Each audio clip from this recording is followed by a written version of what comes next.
और ब्रेक के बाद एक बार फिर स्वागत है आप सभी का इनसाइड झारखंड न्यूज के इस बुलेटिन में। चलिए जानते हैं खबरों के बारे में। पूर्व मुख्यमंत्री हेमंत सोरेन और उनके करीबी विनोद सिंह के व्हाट्सएप चैट में हुए खुलासे का मामला गुरुवार को रांची के सांसद संजय सेठ ने लोकसभा में शून्यकाल के दौरान उठाया। सांसद ने लोकसभा में कहा कि झारखंड में झामुमो और कांग्रेस की सरकार को लेकर रोज नए नए खुलासे हो रहे हैं। ट्रांसफर, पोस्टिंग जैसे कार्य व्हाट्सएप पर किए जाते थे। इससे भी गंभीर विषय है कि मुख्यमंत्री के करीबी विनोद सिंह के यहाँ जेएसएससी की परीक्षा के एडमिट कार्ड बरामद हुए हैं। ये बेहद ही संवेदनशील मामला है। राज्य के 9 लाख युवा सड़कों पर हैं और न्याय मांग रहे हैं।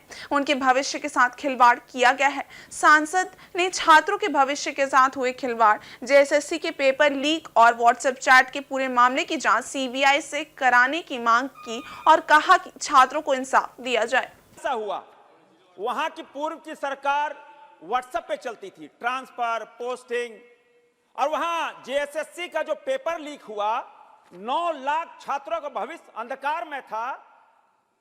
मुख्यमंत्री के सहयोगी विनोद सिंह के घर से ईडी ने वो एडमिट कार्ड बरामद किए, चैट्स बरामद किए, आमने सामने बैठाकर ईडी ने पूछताछ की। अब बताओ, जेएससी के जो एडमिट कार्ड है उनके सहयोगी से यहां बरामद हो, यह तो गंभीर घटना है।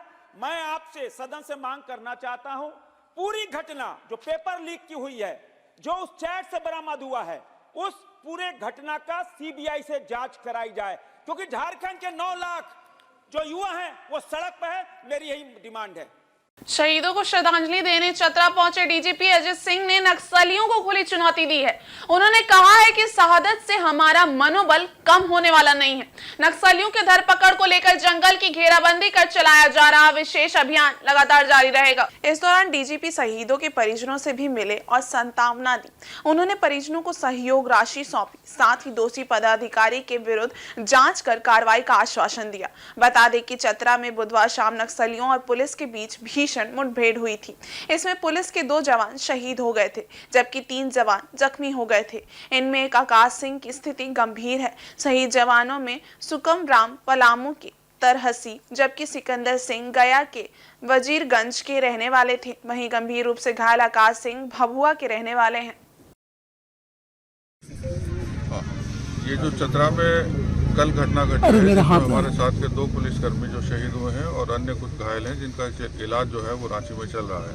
बहुत ही दुखद घटना है, लेकिन इसके पीछे में हमेशा जो अफीम का सीजन होता है, ओपीएम का सीजन होता है, उसमें हमेशा कई डिपार्टमेंट्स इन्वॉल्व होते हैं। उसके विनिष्टीकरण के लिए ये लोग जो थे और ग्रुप बना करके गए हुए थे। और विनिष्टीकरण करना ये हमेशा बहुत पिछले साल भी हुआ था, उससे पहले के वर्षों में भी होता रहा है। चतरा, खूंटी और आसपास के जो जिले हैं, यहाँ ये समस्या है। तो इसमें पुलिस विभाग है, वन विभाग है, इसको कोशिश करते हैं कि कंट्रोल करें, नष्ट करें, केसेस करें। जैसे चतरा में ही विगत 2 वर्षों के दौरान जो है वो 100 से ज़्यादा, करीब 160 केसेस वहाँ पर दर्ज किए गए थे और 200 से अधिक इसमें जो इन्वॉल्व थे अपराधी वो पकड़े गए थे। और 2000 एकड़ से ज़्यादा ज़मीन पिछले 2 वर्षों में अफीम से उसको मुक्त कराया गया था, विनष्ट किया गया था। तो ये ऑनगोइंग ऑपरेशंस हैं, जो हमेशा जब भी अफीम की फसल का सीजन होता है ये कार्रवाई की जाती है। और इसके बहुत अच्छे परिणाम भी रहे, ना सिर्फ चतरा में और दूसरी जगह। लेकिन अब ये चूँकि ऐसी घटना है कि उसमें जो मुठभेड़ होने के बाद 2 पुलिसकर्मी हमारे शहीद हो गए, कुछ घायल हुए, तो ये बहुत अनफॉर्चुनेट है। और चूँकि किसी भी कोई एक कैंपेन निकलता है, कुछ होता है, तो उसमें नुकसान होने की भी चोट रहती है और सफलता मिलने की भी उसमें उम्मीद रखी जाती है और होती भी है। तो ये कल की दुखद घटना है। अनफॉर्चुनेटली इसमें कुछ हम लोग को सेटबैक मिला है, तो इसका पूरा भी परीक्षण करेंगे, एग्जामिनेशन करेंगे कि कहाँ कमी रह गई थी, क्या कमी रह गई थी, और उसके बाद ये कोशिश होगी कि इस तरीके की घटनाएं दोबारा ना हो। और इस जो घटना है इसमें जो भी रिस्पॉन्सिबल हैं, जिनके द्वारा ये कारित की गई है, उनकी धरपकड़ के लिए पहले से ही ऑपरेशन स्टार्ट किया गया है और वो ऑपरेशन जो है वो आगे भी चलता रहेगा। और सरायकेला जिला के ईचागढ़ थाना क्षेत्र के खीरी गांव निवासी सदानंद महतो के घर में छापेमारी कर उत्पाद विभाग ने अवैध मिनी शराब फैक्ट्री का भांडाफोड़ किया है। यहां से लगभग 180 पेटी अवैध विदेश। उत्पाद विभाग की टीम ने मौके से अवैध शराब बनाने की मशीन समेत भारी मात्रा में ड्रम, लेबल, ढक्कन, एक कार और एक पिकअप वैन बरामद किया है। इसकी पुष्टि उत्पाद अधीक्षक विमला लकड़ा ने की। उत्पाद विभाग के कार्यालय में जानकारी देते हुए उत्पाद अधीक्षक ने बताया कि गुप्त सूचना के आधार पर ईचागढ़ थाना की पुलिस के सहयोग से छापेमारी की गई थी। हालांकि इस मामले में किसी की गिरफ्तारी नहीं हुई है। जानकारी के अनुसार सदानंद महतो ईचागढ़ प्रखंड में मनरेगा में रोजगार सेवक के पद पर पदस्थापित हैं। फिलहाल उत्पाद विभाग के अधिकारी आगे की जानकारी जुटाने में लगे हुए हैं। सदानंद महतो के मकान से हमें लगभग 180 पेटी अवैध विदेशी शराब जब्त किया गया है और इसी के साथ ही साथ काफ़ी मात्रा में खाली बोतल और विभिन्न ब्रांड का लेबल, ढक्कन, ये सब प्राप्त हुआ जा रहा है। इस कारोबार में कौन कौन से लोग जुड़े हुए थे इसके बारे में अभी जानकारी नहीं है। अभी हम लोग इसके बारे में और भी जांच किया जा रहा है। और इधर जमशेदपुर के सुंदरनगर पुलिस ने कारोबारियों से रंगदारी मांगने वाले एक आरोपी को धर दबोचा है। गिरफ्तार अभियुक्त सुंदरनगर पोस्ट ऑफिस के पीछे का रहने वाला विधाता तंतुबाई है। इसके पास से घटना में प्रयुक्त एक थार जीप, हथियार समेत अन्य सामान बरामद हुआ है। पुलिस ने विधाता को गुरुवार दोपहर पूछताछ के बाद न्यायिक हिरासत में भेज दिया है। ग्रामीण एसपी ऋषभ गर्ग ने गिरफ्तारी की जानकारी जिला पुलिस मुख्यालय में एक प्रेस वार्ता आयोजित कर दी। बताया कि इलाके के कारोबारियों और उद्यमियों से व्हाट्सएप कॉल के जरिए आरोपी रंगदारी की मांग करता था। वह अपनी थार गाड़ी से कारोबारी के पास जाता था और कार का शीशा नीचे कर हथियार लहराता था। इलाके के लोगों ने इसकी सूचना पुलिस को दी। इसके बाद पुलिस ने छापेमारी कर विधाता तंतुबाई को गिरफ्तार कर लिया। पुलिस ने विधाता के पास से एक पिस्टल, एक जिंदा कारतूस, घटना में प्रयुक्त थार जीप के अलावे टूटा हुआ एक मोबाइल, थार की पीछे वाली सीट पर रखा लोहे का एक गोल्फ स्टिक बरामद किया है। छापेमारी के दौरान आरोपी ने अपने मोबाइल फोन को पैर से कुचलकर तोड़ दिया था। जांच में पता चला है कि थार विधाता तंतुबाई की बहन के नाम पर है। विधाता तंतुबाई के खिलाफ कुल 7 केस दर्ज हैं। इनमें से 6 झारखंड के विभिन्न थाना में दर्ज हैं, जबकि 1 केस रेल थाना में दर्ज है। विधाता ने एक घटना उड़ीसा में भी अंजाम दिया है। इस पर डकैती का भी केस है। माना जा रहा है कि विधाता तंतुबाई के परिवार के अन्य सदस्य अपराध में शामिल हो सकते हैं। पुलिस इस संबंध में जांच कर रही है। नाम का एक ये हैबिचुअल एक क्रिमिनल है। इसके पास इसकी शिकायत प्राप्त हो रही थी। हम लोगों को ये व्हाट्सएप कॉल के माध्यम से धमकी दे रहा था और कुछ रंगदारी की मांग की जा रही थी इसके द्वारा। उसी क्रम में जो है हम लोगों ने एक विशेष दल का गठन किया और उसको जो हमारे प्रोबेशनर डीएसपी साहब हैं इन्होंने और हम लोग के जो तकीर आलम साहब नए ज्वाइन किए डीएसपी, इन लोग इसको लीड कर रहे थे। उसी क्रम में इन लोगों ने जब उस व्यक्ति को पकड़ने का प्रयास किया तो वो गाड़ी में था और गाड़ी से भागने की कोशिश करने लगा तो उसको रोका गया। तो उसके पास से एक पिस्टल हम लोग को बरामद हुई और एक गोली जिंदा। उसकी गाड़ी की तलाशी लेने पर उसमें से हम लोगों को एक गोल्फ का क्लब, जैसा कि आप देख पा रहे हैं, वो भी बरामद हुआ। उससे पूछताछ करने में बताया गया तो मतलब वही बता रहा था कि वो इन्हीं सब चीज़ों का प्रयोग करके कुछ करता था अपने स्तर से। तो उनको लगता है कि उधर के एरिया के लिए काफ़ी बड़ा एक मीनस क्रिएट कर रहा था ये, और ये आदमी ऑलरेडी 5-6 केसेस में जेल जा चुका है। इसके ऊपर केसेस जो हैं आपके डकैती के हैं और आम चक के केसेस हैं। तो ये निश्चित तौर पे एक हैबिचुअल ऑफेंडर था जिसके जेल जाने से हमको लगता है उस एरिया में शांति थी। अभी किस मामले में इसको पकड़ा गया है? अभी इसके पास इलीगल आर्म्स जो हमको मिला है और जिंदा कारतूस मिला है। इसने ये भी प्रयास किया कि जब इसको पकड़ा गया तो उसका जो मोबाइल था उसको इसने पैर से पूछ के तोड़ने का प्रयास किया। तो भी आप देख सकते हैं थोड़ा सा डैमेज कंडीशन में है। तो उसका भी हम लोग कोशिश करेंगे कि इसको कुछ अगर डेटा रिकवर कर पाते हैं तो उसको भी हम लोग आगे अनुसंधान में डालेंगे। और कांग्रेस ने सेना में भर्ती की नई योजना अग्निपथ के खिलाफ जागरूकता पैदा करने के लिए जय जवान अभियान शुरू किया है। इसके तहत गुरुवार को रांची के झारखंड प्रदेश कांग्रेस कार्यालय में महिला कांग्रेस की पूर्व राष्ट्रीय अध्यक्ष नेटा डिसूजा ने एक पोस्टर जारी किया। इस अवसर पर नेटा डिसूजा ने कहा कि अग्निपथ योजना की त्रुटि और खामी को लेकर पूरे देश भर में कांग्रेस की ओर से जिला स्तरीय जनसंपर्क अभियान चलाया जा रहा है। इसके तहत शहीद के परिजनों एवं नौजवान युवकों के बीच कांग्रेस जन जाएंगे एवं केंद्र सरकार की इस अग्निवीर योजना की कमियों को उनके बीच साझा करेंगे। न्याय पत्र का डाटा उपलब्ध करेंगे। साथ ही इसे लेकर चरणबद्ध आंदोलन की भी रूपरेखा तैयार की गई है, जिसके अंतर्गत दूसरे चरण में जिला स्तरीय सत्याग्रह एवं न्याय पद यात्रा कांग्रेस की ओर से निकाला जाएगा। एक तो ये जो 1.5 लाख के करीब जो नौकरियां हैं जो गई है, वो सरकार को उन लोगों को तुरंत नौकरी पे लेना चाहिए आर्म फोर्सेस में। और दूसरा, ये जो अग्निवीर अग्निपथ जो स्कीम बना, अग्निपथ स्कीम के तहत अग्निवीर 4 साल के लिए जो 4 साल कॉन्ट्रैक्ट बेसिस पे जो लोगों को, जो देश के नौजवानों को ठगने की जो काम कर रहा है, ये बंद करके जिस तरीके से जो सम्मान के साथ एक इंसान जो है, जो फौज में भर्ती होना चाहता है, जो अपने सेवाएं देश को देना चाहते हैं, उनको उस सम्मान के साथ लिया जाना चाहिए। तो ये जय जवान जो अभियान है, इस तहत हमारी जो पार्टी के लोग जो है वो हर उस घर तक पहुंचेंगे जो लोग आर्मी में भर्ती हुए हैं, शहीद परिवारों के पास पहुंचेंगे, साथ ही साथ उन युवाओं के साथ संपर्क करेंगे जिनको फौज में भर्ती होना है, पर कई कारण से, भाजपा के गलत नीतियों के कारण से वो इससे वंचित है।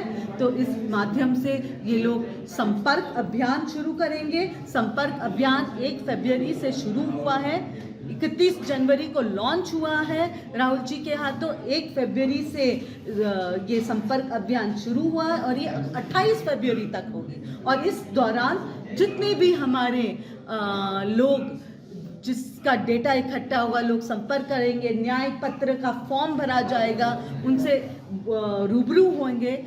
उसके बाद हम लोग सेकेंड फेज में, जहाँ पे न्याय यात्रा, जहाँ पे सत्याग्रह होगा, जो मार्च के 5 तारीख से 10 तारीख तक उस ब्लॉक के या जो सिटी शहर के कोई भी चौक पे या कोई महात्मा गांधी रोड या कहीं पे भी कोई अहम जगह जहाँ पे वो लोग निश्चित करें, वहाँ पे बैठ के वहाँ पे सत्याग्रह करेंगे। और सत्याग्रह के बाद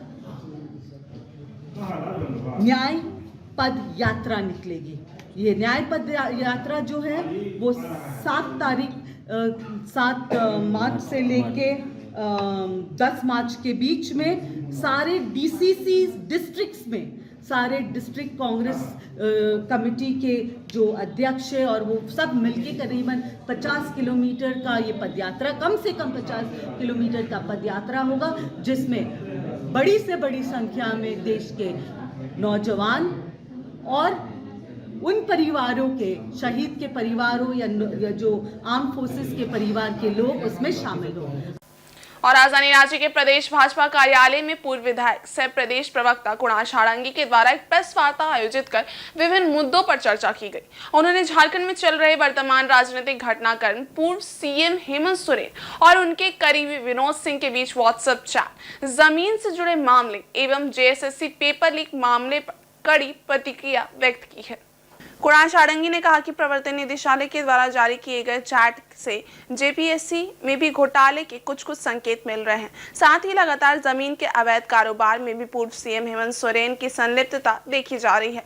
पूर्व मुख्यमंत्री हेमंत सोरेन ने कहा था कि अगर उनके ऊपर जो आरोप लगे हैं, अगर वो सही साबित होते हैं तो वे राजनीति से संन्यास ले लेंगे, झारखंड भी छोड़ देंगे। लेकिन ये एक क्रोनोलॉजी है। प्रवर्तन निदेशालय भ्रष्टाचार पर अंकुश लगाने के लिए कार्य कर रहा है। उन्होंने पूर्व सीएम हेमंत सोरेन और मुख्यमंत्री कार्यालय पर गंभीर आरोप लगाते हुए कहा है कि राज्य में जितने भी खनिज घोटाले, मेधा घोटाले और राज्य में ट्रांसफर पोस्टिंग का खेल चल रहा है, सभी के सभी पूर्व मुख्यमंत्री हेमंत सोरेन के कार्यकाल से जुड़े हुए हैं।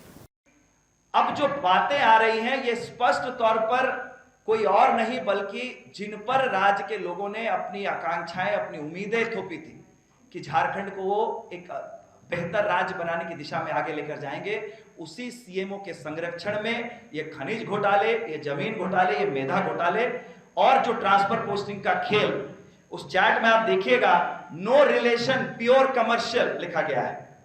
नाउ तो there is no relation at all, but everything looks so commercial, everything looks so seriously commercial, right from the transfer posting to the merit scam, to the mining scam, to the land scam. तो तू इधर उधर की बात मत कर, बस ये बता काफिला क्यों लूटा। तेरी रहबरी से गिला नहीं, राहजनों से गिला नहीं, तेरी रहबरी से सवाल है।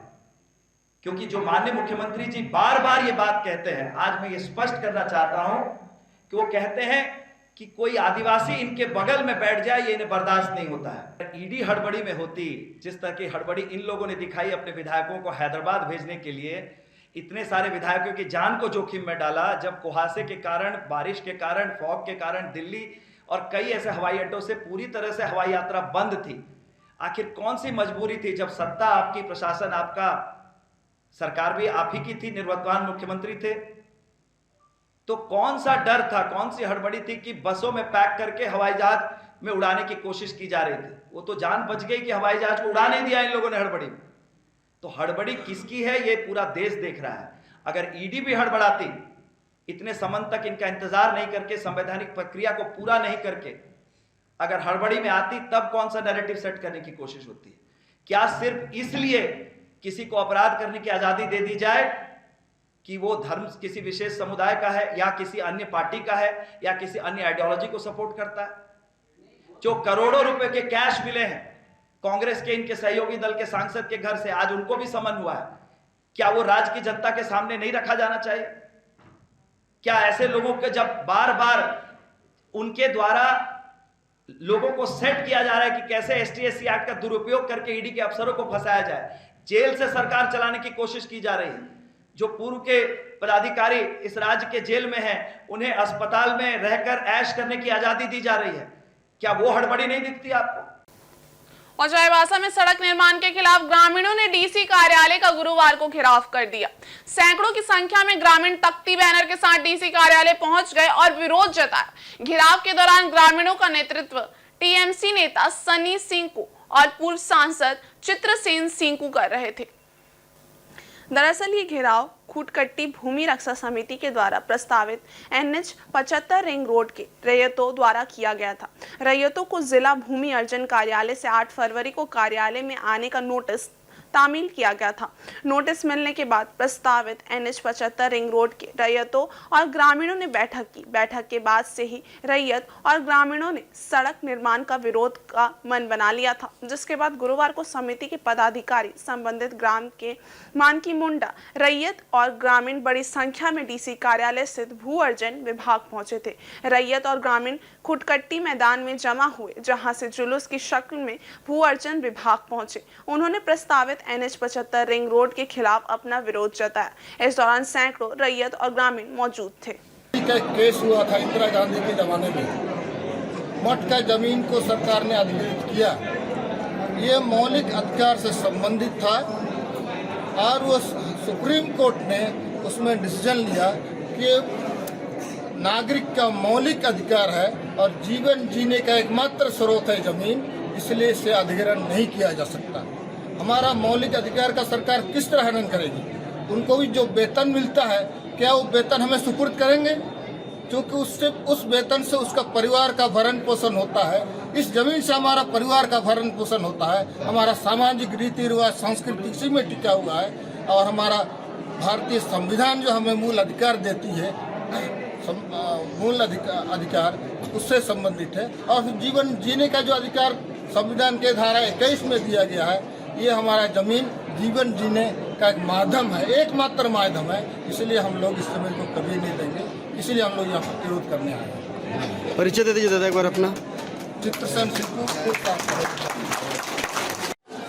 जो पुटीदा से लेकर के आपका रघुनाथपुर तक का मामला है, और आज नोटिस दिया गया था रहतों को, उसी संदर्भ में हम लोग आए थे। इन रहतों ने कहा कि हम लोग उतना जागरूक नहीं है, उतना पढ़े लिखे नहीं, अपना पक्ष को हम लोग नहीं रख सकते हैं, इसीलिए आपको अधिकृत करते हैं। तब हम लोग बात करने के लिए गए। क्या बातें हुई अंदर? वहाँ पर ये बात हुई कि आज जो है खाली हाजिरी ले ले, फिर अगला समय में भू अर्जन पदाधिकारी अपने उस जगह पर आएंगे, ये बात हुई।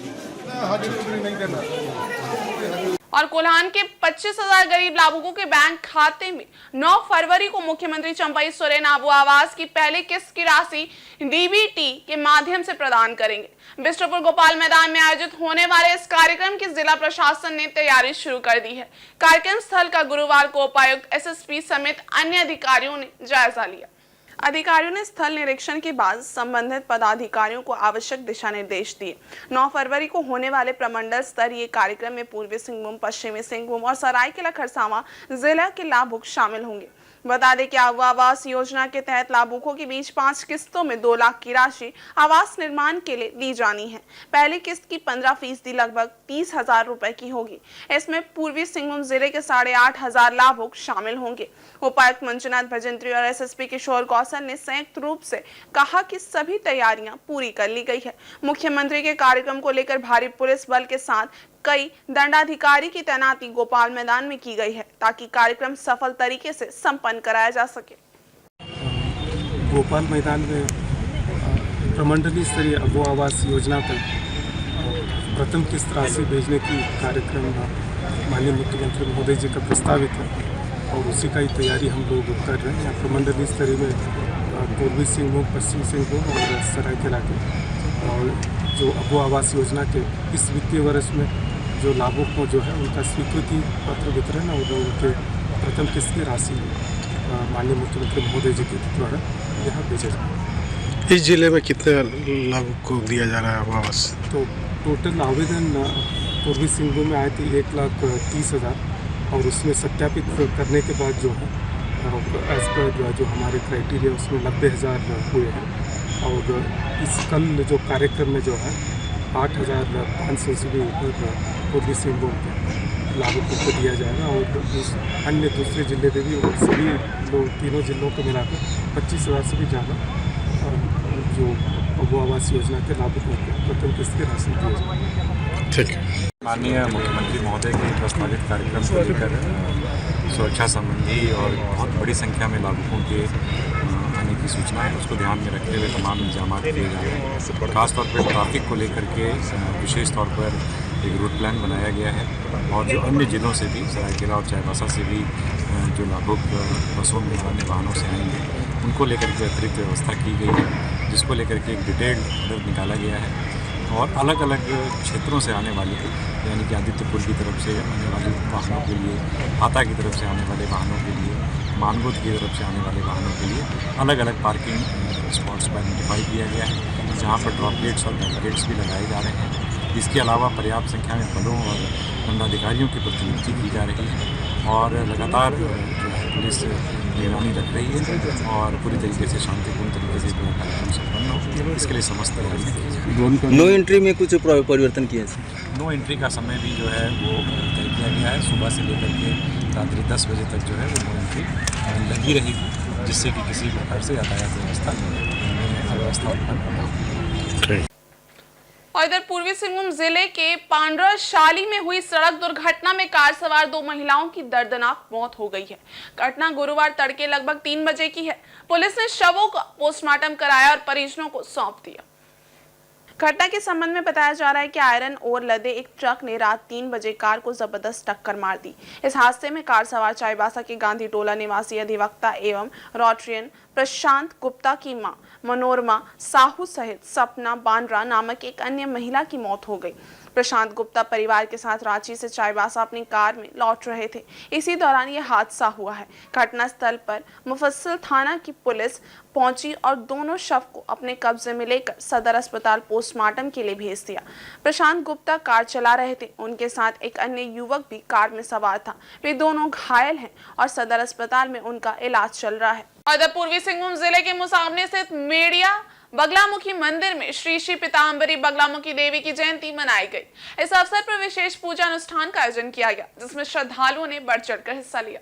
श्री श्री पीताम्बरी बगलामुखी देवी की जयंती पर विश्व शांति के लिए पूजा पाठ, यज्ञ हवन के साथ संध्या बेला में बाउल संगीत का आयोजन किया गया। इस मौके पर काफी संख्या में भक्त सुबह से ही मंदिर में पहुंच गए थे। सभी ने पूजा अनुष्ठान में भक्ति भाव से भाग लिया। मौके पर कीर्तन मंडली द्वारा भजन कीर्तन भी प्रस्तुत किया गया। पुजारी गिरजा शंकर त्रिपाठी ने पूजा संपन्न कराई।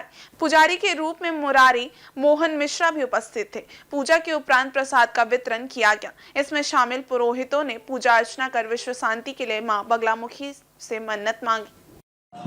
8 तारीख बृहस्पतिवार बगलामुखी जयंती, छिन्नमस्ता जयंती, रटंती कालिका पूजा शुभ अवसर पर सभी के शांति के लिए बगलामुखी महायज्ञ, हरे हरे हरे कृष्ण नाम, बाउल संगीत इत्यादि इत्यादि माँ बगलामुखी का मंदिर में आयोजन किया है। इसलिए आप लोगों को सबको सूचित किया जा रहा है कि आप लोग सब आकर के माँ का प्रसाद ग्रहण कीजिए, माँ का आशीर्वाद ले लीजिए, यही मेरा प्रार्थना है। हम और आज के इस बुलेटिन में बस इतना ही। हम कल फिर हाजिर होंगे कुछ और नई खबरों के साथ। तब तक के लिए देखते रहिए इनसाइड झारखंड न्यूज। धन्यवाद।